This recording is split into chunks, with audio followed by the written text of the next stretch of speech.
China, with its population of 1.3 billion, just eclipsed the United States as the biggest emitter of greenhouse gases. For some insight into how the Chinese authorities are addressing climate change and how that can inform the dialogue in the United States, we are joined by Julian Wong from the Center for American Progress. Julian, welcome to Foreign Exchange. Thank you so much for having me. So we just heard that the United States has China has surpassed the United States as the biggest emitter of greenhouse gases.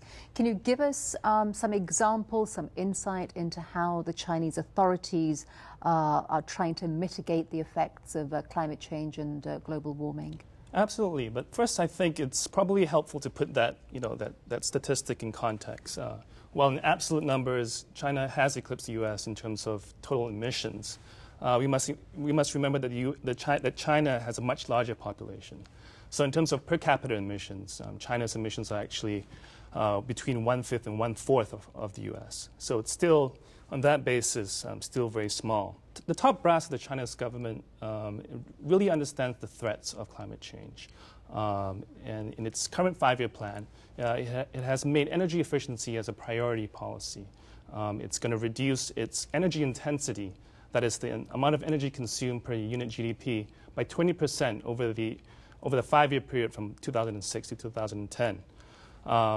And secondly, it's investing a lot in renewable energy. It has set very ambitious targets to achieve 10% of its power production from renewable energy sources by 2010, and ramping that up to 15% by 2020. And thirdly, they have really grasped this low carbon sector, this renewable energy sector, as a competitive strategy. They realize that the world is going to be looking for low carbon technologies, and they are currently the world's leader in solar panel manufacturing, accounting for 40% of the world's supply. And similarly, they've undertaken very ambitious efforts to develop their own wind sector. So taken together, I think that China is actually doing much more than most people think. And I think when we see the future plans unveiled for the next 5-year plan, we'll see these already aggressive targets taken to the next level. Do you think that the global economic crash is going to affect the kind of money that China puts into renewable technologies? I don't think so. I think actually the opposite might be true, because I think it is only with this economic crisis that that China and the rest of the world have had to do a bit of soul searching to sort of identify the next engines for economic growth.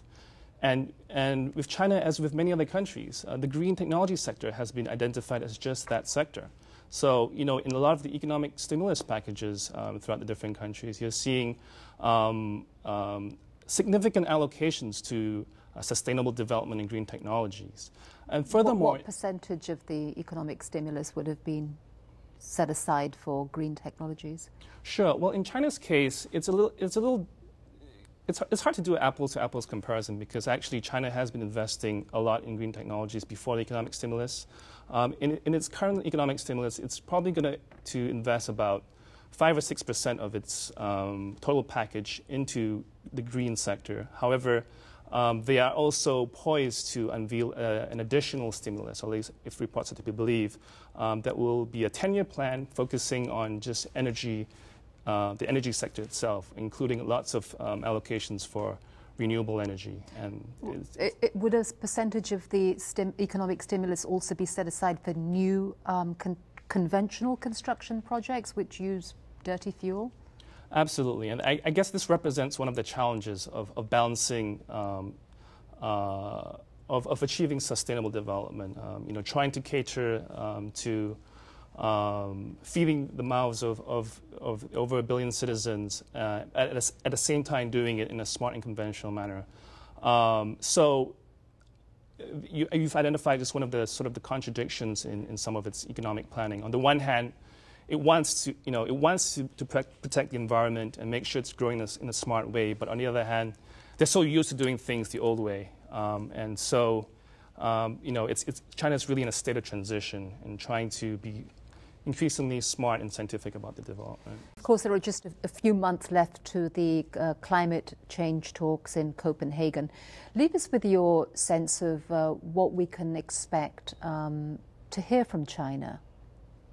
Sure. Well, I think that time is certainly short, and for that to be a global deal is really important for both the U.S. and China as the two top emitters of greenhouse gases to commit to global action.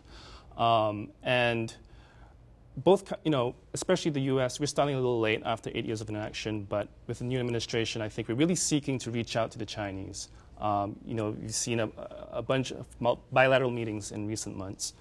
There's a new willingness for both countries to engage in bilateral cooperation on specific energy projects and clean energy projects. And I think that would go a long way towards easing the years of the many years of mistrust between the both countries. I think what both countries need to realize is that both countries have things to offer to the table and technologies to share. And just by a better mutual understanding of where each country is, that would definitely take us closer to a robust agreement, especially in Copenhagen. All right, Julian Wong, thank you very much for your insights. Thank you. You're welcome. Thanks for having me. Thank you.